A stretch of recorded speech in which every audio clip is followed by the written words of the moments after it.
इस कारण माँ सीता को दूर रहना पड़ा था श्री राम जी से। एक बार सीता जी अपनी सहेलियों के साथ जनक जी के महल के बगीचे में मनोरंजन के लिए गई। वहां पर एक वृक्ष पर उन्होंने तोते के एक जोड़े को देखा। दोनों आपस में बातें कर रहे थे। एक ने कहा कि अयोध्या में एक सुंदर और प्रतापी कुमार है जिनका नाम श्री राम है। उनसे सीता जी का विवाह होगा। श्री राम 11,000 वर्षों तक इस धरती पर राज्य करेंगे।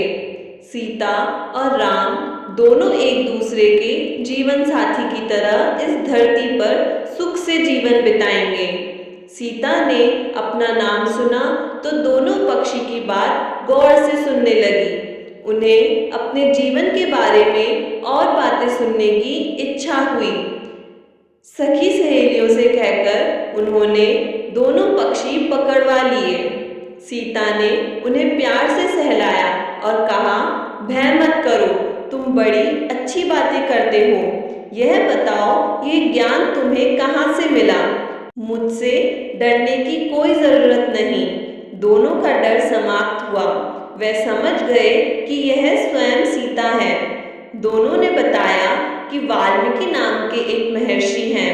वे उनके आश्रम में ही रहते हैं। वाल्मीकि रोज श्री राम और सीता के जीवन की चर्चा करते हैं।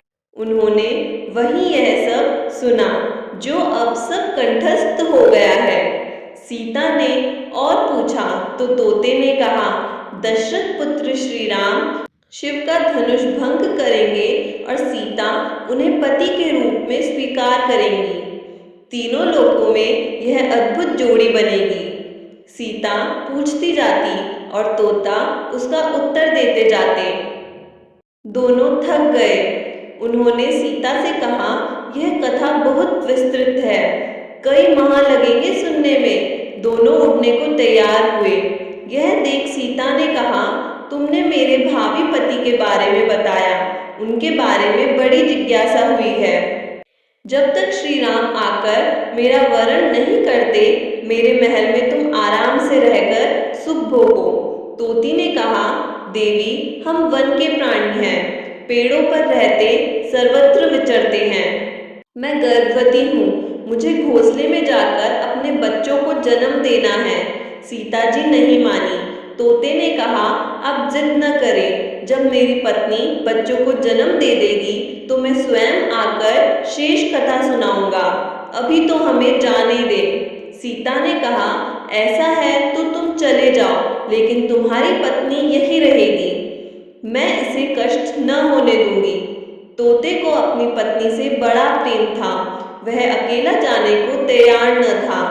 जब तोते को लगा कि वह सीता के चंगुल से मुक्त नहीं हो सकता तो विलाप करने लगा।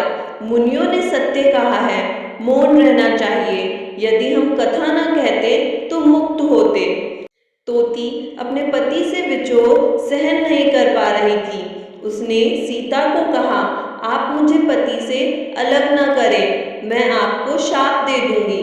सीता हंसने लगी। उन्होंने कहा, शाप देना है तो दे दो। राजकुमारी को पक्षी के शाप से क्या बिगड़ेगा? तोती ने शाप दे दिया। एक गर्भवती को जिस तरह तुम अपने पति से दूर कर रही हो, उसी तरह तुम जब गर्भवती रहोगी तो तुम्हें पति का बिछोह सहन करना पड़ेगा। शाप देकर तोती ने प्राण त्याग दिए। पत्नी को मरता देख तोता क्रोध में बोला, अपनी पत्नी के वचन सत्य करने के लिए मैं ईश्वर को प्रसन्न कर श्री राम के नगर में जन्म लूंगा और अपनी पत्नी का शाप सत्य करने का माध्यम बनूंगा।